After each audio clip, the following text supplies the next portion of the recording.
Greetings for the day. Today we are going to discuss about Maxwell's fourth equation, that is Ampere's circuital law. What it states, that is the line integral of magnetic field intensity around a closed length L will be equal to the current enclosed within the length. That is, whenever a closed loop of wire is carrying some current, then whenever a wire is carrying current, magnetic field will be established around it, like this. This is the current carrying conductor, then the magnetic field will be established around it, like that. So the sum of this magnetic field intensities around the whole length of the wire, whole length of the closed path, will be equal to the current flowing in this closed path. This is the simple statement of Ampere's circuital law, that is line integral of H dot dl equal to I enclosed. So we know that Stokes theorem already from basic vector calculus. From Stokes theorem, this I enclosed equal to line integral of H dot dl can be written as surface integral of del cross H dot ds vector. This is from Stokes theorem. You can refer Stokes theorem basics. So I enclosed equal to integral surface integral of J dot ds, that is curl of magnetic field intensity is nothing but current density in ampere per meter square, which is equal to curl of magnetic field intensity del cross H vector. So del cross H vector equal to J. From here we can write del cross H vector equal to J. This is nothing but Maxwell's fourth equation. From this equation we can conclude that magnetostatic field is not conservative. In the previous Maxwell's third equation, we have concluded that electrostatic field is conservative or irrotational, that is electrostatic field always travels like this only, like curved or straight lines only, and it is not rotational, whereas magnetic lines always rotate inside it. From N to S it will always rotate. So magnetostatic field is rotational or non-conservative, whereas electrostatic field is conservative or irrotational. What is the application of this Ampere's law is that Ampere's law can be used to determine the value of magnetic field intensity H for symmetrical current distribution. We can apply Biot-Savart's law for finding this H and V, but why we are using Ampere's law means Ampere's law will provide simple means in simple step 2 or 3 steps we can find the magnetic field intensity by using Ampere's law, but it is limited for symmetrical current distributions only. Whenever asymmetrical current distributions we cannot apply Ampere's law to determine H, then in that case we need to go for Biot-Savart's law only.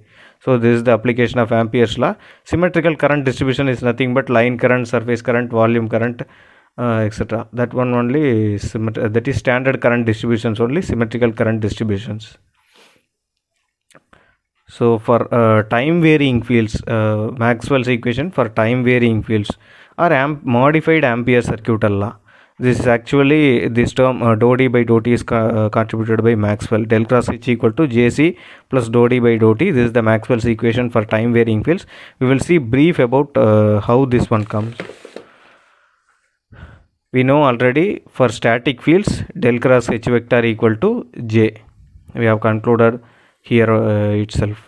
Del cross H equal to J. So we are taking that one only. Same equation for static fields del cross H equal to J. So from basic vector calculus we know that this is one of the important identity in the basic vector calculus itself, that is divergence of curl equal to identically equal to 0 and curl of gradient is also identically equal to 0. The two are the basic identities in vector calculus. Divergence of curl is 0 and curl of gradient is 0. Anyway, curl of gradient equal to 0 is out of scope for now. So divergence of curl equal to 0. We are taking this equation, general equation, and we are implementing this one, divergence of del cross H must be equal to 0. So from here del dot J vector must be equal to 0. However, this is true for DC current. Whenever DC current is flowing means magnetostatic field will be produced. For in that case del dot divergence of current density will be equal to 0. But from current continuity equation we have another one concept called continuity of current equation or current continuity equation. Del dot J vector equal to 0 for DC current, no problem. as far it is concerned. But del dot J equal to minus dou rho V by dou T, which is not equal to 0 in case of time varying current or alternating current, AC current. This is one of the important equation, that is current continuity equation, but here it is violating that. To satisfy to satisfy that above equation, this current continuity equation, and also this basic vector calculus equation, one more term is added, that is done by Maxwell, that is nothing but del cross H equal to J plus JD. This JD is nothing but displacement current density. This was contributed by Maxwell. Again we are applying this in the identity del dot del cross H equal to 0, that is del dot del cross H equal to 0, which is equal to, we are taking it del dot del cross H means we are taking here also del dot this one. So we are bringing del inside del dot J plus del dot JD.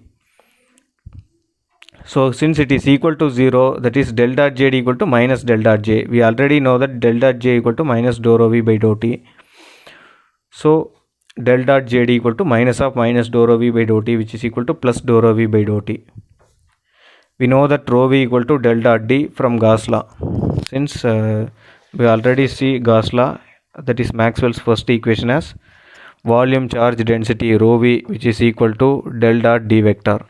We are utilizing it here, rho V equal to del dot D vector from Gauss law. So del dot JD equal to dou by dou T of del dot D vector. We can bring del outside the partial differentiation, that is del dot dou D by dou T. Here del dot JD. So by comparing these two equations, we can get JD equal to dou D by dou T. This is displacement current density. Here if we check the units, it also will come as current density unit is ampere per meter square. It is standard. So for displacement current density also ampere per meter square. Here if we check this electric flux density unit is coulomb per meter square. And the time unit is second. Coulomb per second, I equal to dq by dt, which is equal to coulomb per second, amps, coulombs per second. I is in amps. So amps equal to coulombs per second. So coulombs per second we can replace it as amps this meter square divided by meter square. So unit of current density is ampere per meter square, which is the same unit as displacement current density also. Displacement current density amps per meter square. So this is the modified Ampere circuital law or Maxwell's equation for time varying fields. This JD is one of the important contribution by Maxwell. This JD is nothing but displacement current density. Through displacement current density only, the main concept of electromagnetic fields was originated or developed. Electromagnetic waves was originated or developed, and this is the main contribution by Maxwell, and this is the fourth Maxwell equation. So writing it in integral form, integral of H dot dl equal to this conduction current density, which is nothing but J dot ds. This one we have the previous itself we have defined this one, Jc equal to J dot ds plus dou d by dou t, surface integral of dou d by dou t is ds. This is integral form of fourth Maxwell equation. This is differential form of fourth Maxwell equation for time varying fields. This is the Maxwell's equation for time invariant or static fields. Actually, three types of currents are there: conduction current, convection current, and displacement current. That we will see later after one summary video of Maxwell equation. I will post that what is the difference between those currents: conduction current, convection current, and displacement current. Thank you.